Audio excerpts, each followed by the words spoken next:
एक और उदाहरण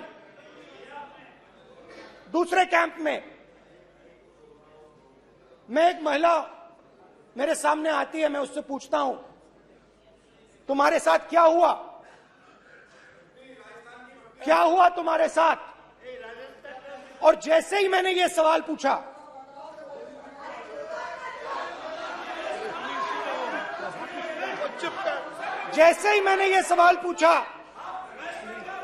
आप महिला का दर्द नहीं सुन सकते, महिला का दर्द नहीं सुन सकते, महिला का दर्द सुनने का आपका धैर्य नहीं है, महिला का दर्द नहीं सुन सकते, महिला का दर्द नहीं सुन सकते। जैसे ही मैंने उससे ये सवाल पूछा, बैठो, जैसे सर प्लीज सर,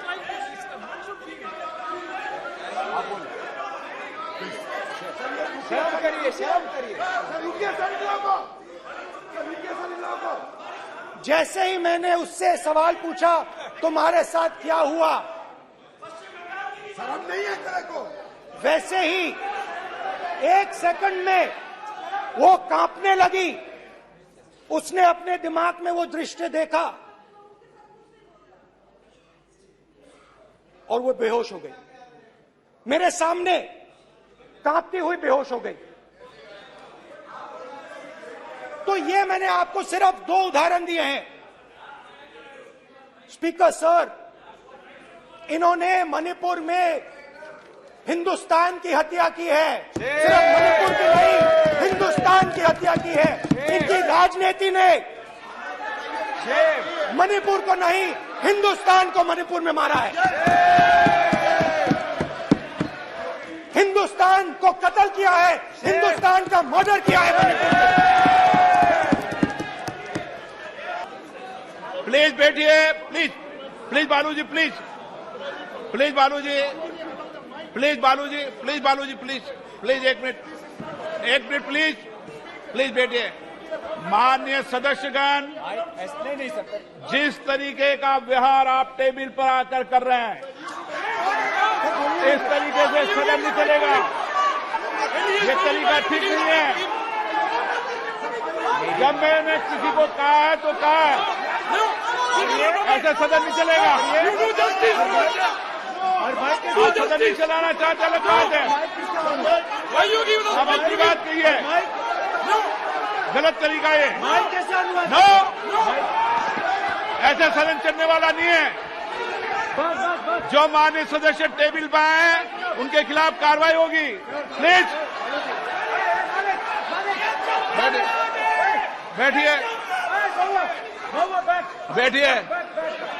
बैठिए, आप भी बैठिए। माननीय मंत्री जी, प्लीज बैठिए। भारत माता, प्लीज बैठिए। भारत माता, प्लीज बैठिए।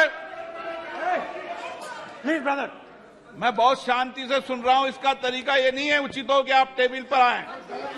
नहीं, गलत तरीका ये। आप जैसे मैंने माननीय सर, प्लीज ब्रदर प्लीज भाई पानी लो।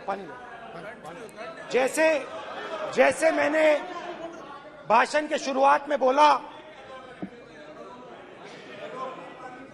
भारत एक आवाज है, भारत हमारी जनता की आवाज है, दिल की आवाज है। उस आवाज की हत्या आपने मणिपुर में की। इसका मतलब भारत माता की हत्या आपने मणिपुर में की।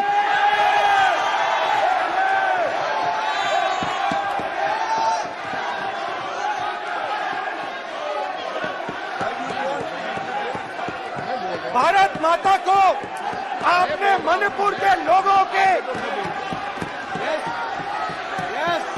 मारा, आपने मणिपुर के लोगों को मारकर भारत की हत्या की है। आप देशद्रोही हो, आप देशभक्त नहीं हो, आप देश प्रेमी नहीं हो, आप देशद्रोही हो। आपने देश की हत्या मणिपुर में की। प्लीज एक मिनट, प्लीज बैठिए। अब सवाल आप उठता है, बैठना चाहते, नहीं बैठना चाहते? आप बैठना चाहते नहीं बैठना चाहते? इसीलिए आपके प्रधानमंत्री चाहते आप? मणिपुर में नहीं जा सकते बैठिए हैं क्योंकि उन्होंने प्लीज देश की हत्या की है। मणिपुर में हिंदुस्तान की हत्या की है, भारत माता की हत्या की है। मणिपुर के लोगों के दिल में। प्लीज एक मिनट बैठिए आप। तो सवाल उठता है, 1 मिनट बैठिए। 1 मिनट आप भी विराजे। आप भी विराजो। आप बैठिए सही। नहीं बैठिए, रहने दो आप। आप बैठिए आप प्लीज। बैठिए आप प्लीज। आप बोल रहे हैं फिर। आप भारत माता के रखवाले नहीं एक हो, मिनट माने आप भारत माता के हत्यारे हो। प्लीज माननीय सदस्य प्लीज माननीय सदस्य प्लीज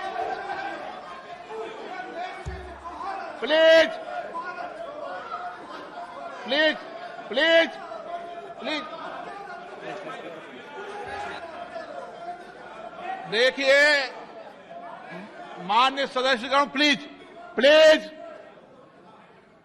माननीय सदस्यगण, भारत मां हमारी मां है। हमें सदन में बोलते समय संयम बरतना चाहिए।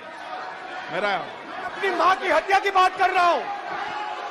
मैं मणिपुर में अपनी मां की हत्या की बात कर रहा हूं। मैं आदर से बोल रहा हूं। आपने मेरी मां की हत्या की मणिपुर में। एक मेरी मां यहां बैठी है, दूसरी मां को आपने मणिपुर में मारा है।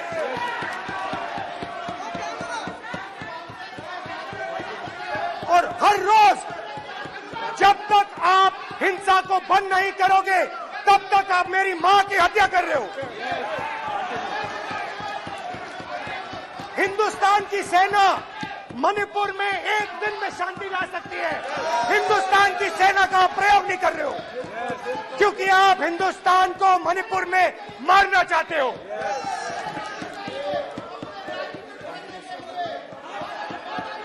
तो अगर नरेंद्र मोदी जी हिंदुस्तान की आवाज नहीं सुनते हैं, अगर हिंदुस्तान के दिल की आवाज नहीं सुनते हैं, तो किसकी आवाज सुनते हैं? दो लोगों की आवाज सुनते हैं। किसकी आवाज सुनते हैं? इसकी आवाज सुनते हैं। माननीय सदस्य और इसलिए सुनते हैं। नो ये गलत तरीका। माननीय सदस्य देख लीजिए गलत तरीका है। अडानी जी के लिए मोदी जी ने क्या काम किया है। देख लीजिए ये पहले आपको और ये बाद में। गलत तरीका आपका। माननीय सदस्य आपका गलत तरीका है। आप सीनियर सदस्य हैं। आप इस तरीके का व्यवहार सदन में मत करिए। आप बात करिए लेकिन इस तरीके से पोस्टर लाना ये उचित नहीं है किसी तरीके से। रावण दो लोगों की सुनता था। रावण दो लोगों की सुनता था, मेघनाथ और कुंभकर्ण। वैसे ही नरेंद्र मोदी दो लोगों की सुनते हैं, अमित शाह और अडानी। भाई और बहनों, लंका को हनुमान ने नहीं जलाया था, लंका को रावण के अहंकार ने जलाया था। प्लीज माननीय सदस्य आप संयमित बोले। आप ये सदन है, आप तरीके से बोलिए। माननीय राम सदस्य ने रावण को नहीं मारा था, रावण के अहंकार ने रावण को मारा था। आप पूरे देश में केरोसिन फेंक रहे हो, पूरे देश में आप केरोसिन फेंक रहे हो। आपने मणिपुर में केरोसिन फेंकी और फिर चिंगारी लगा दी। अब आप हरियाणा में कर रहे हो, पूरे देश को आप जलाने में लगे हो। आप पूरे देश में भारत माता की हत्या कर रहे हो। कि कश्मीर में रेफरेंडम की तलाशना चाहिए संभावना। मैं आज कांग्रेस पार्टी से पूछना चाहती हूं, क्या उनके आदेश अनुसार ये वक्तव्य कि कश्मीर का खंडन हो, भारत विभाजित हो, क्या ये कांग्रेस के नेतृत्व के आदेश के अनुसार है? अध्यक्ष महोदय, पुनः कहती हूं, हमारे राष्ट्र के संसदीय इतिहास में आज तक भारत मां की हत्या की बात करने वाले कभी भी बैठकर मेज नहीं थपथपाते, कांग्रेसियों ने बैठकर मां की हत्या के लिए मेज थपथपाई है। ये बात करते हैं इंसाफ की, ये चेहरा धूमिल है, ये चेहरा धूमिल है। मैं बताऊं किसका चेहरा है, मैं बताऊं किसका चेहरा है अध्यक्ष महोदय। ये चेहरा है गिरिजा टिक्कू का। एक 45 साल की मां ने कहा सिख दंगों के दौरान कि ना सिर्फ मेरे पति को मारा, ना सिर्फ मुझे गैंगरेप किया, बल्कि मेरे सामने मेरे बेटे पर केरोसिन छिड़ककर उसको आग लगा दी गई। और आज ये भारत की बात करते हैं।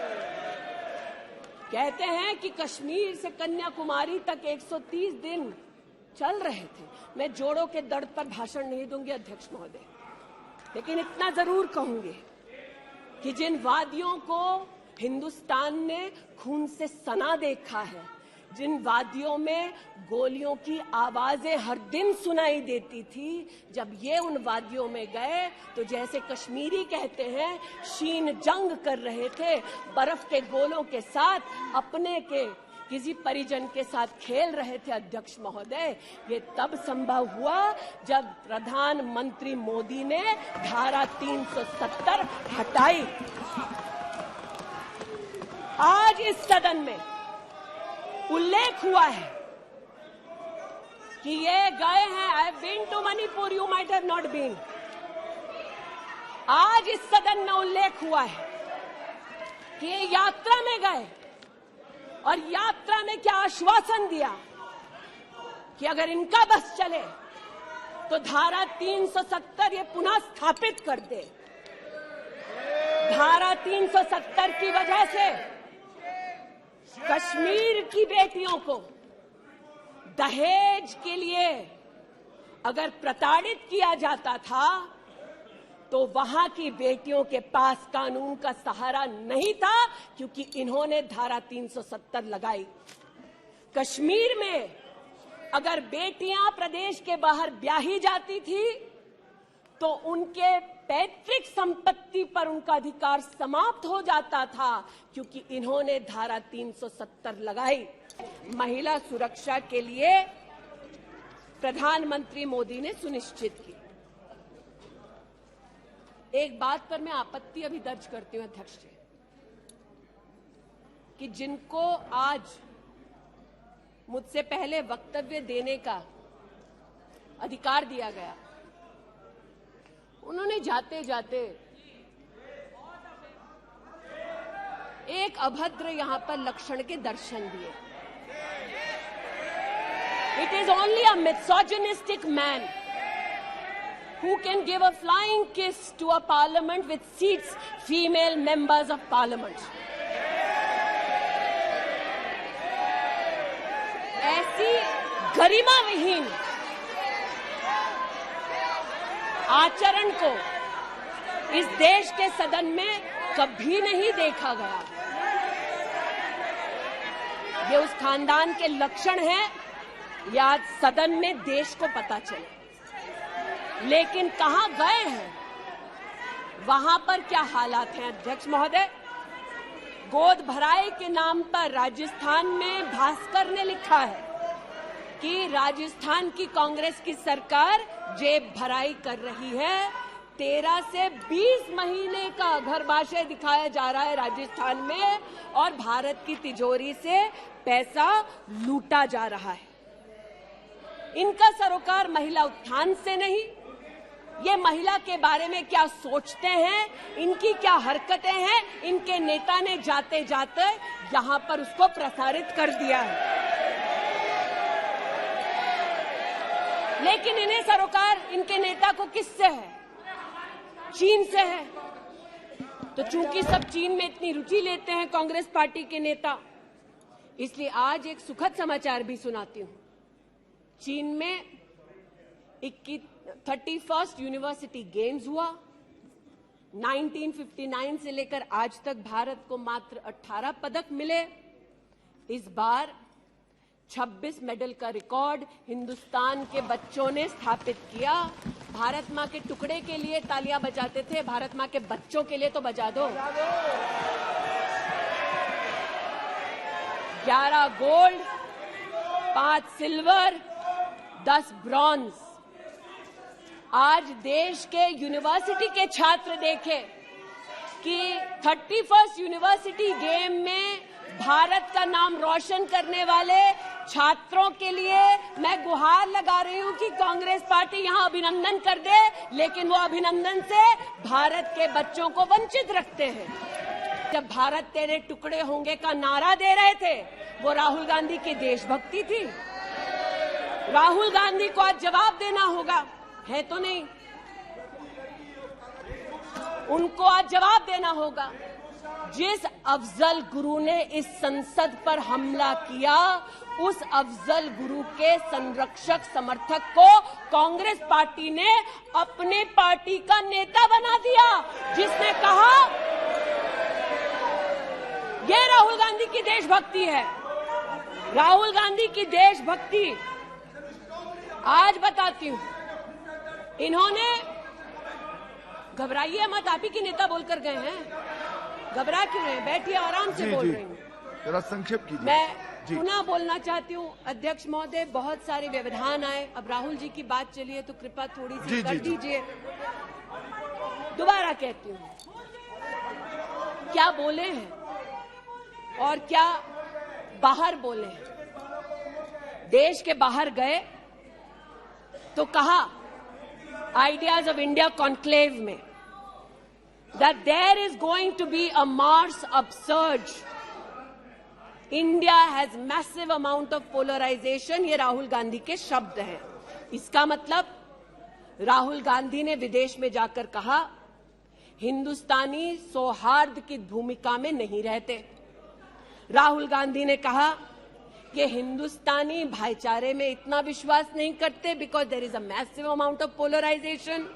और राहुल गांधी ने कहा there is going to be a mass upsurge. Now the question is, how can the opposition effectively use the upsurge to change politics? मतलब उन्होंने कहा कि देश में उथल-पुथल होगी।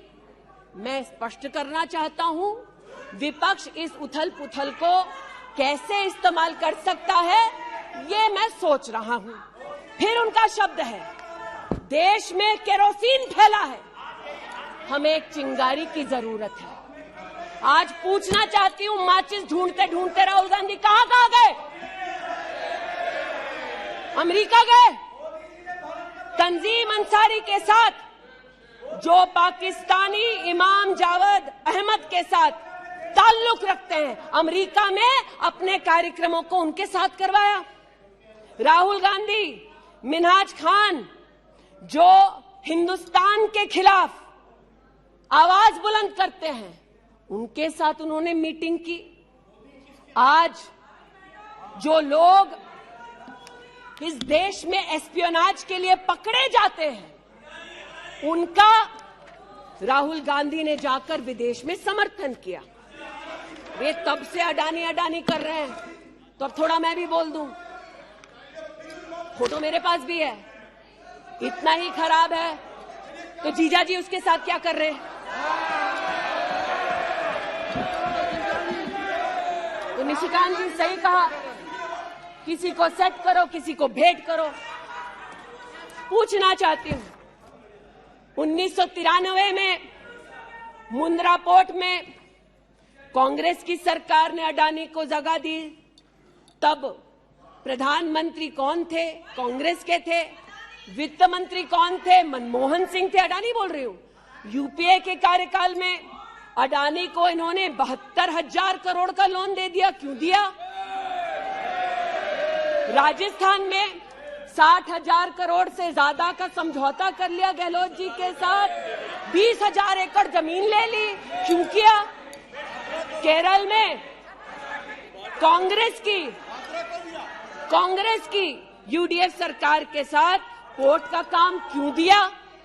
महाराष्ट्र में जब कांग्रेस के पास सत्ता थी, तो फिर कांग्रेस ने अडानी को पोर्ट का काम क्यों दिया? बंगाल में हल्दिया पोर्ट का काम अडानी को क्यों दिया? छत्तीसगढ़ में कांग्रेस पार्टी ने अडानी को काम आदिवासियों ने मना किया, फिर भी क्यों दिया? अब इसमें बेटा कितना सेट होगा, दामाद को कितना भेंट होगा, हम क्या जाने।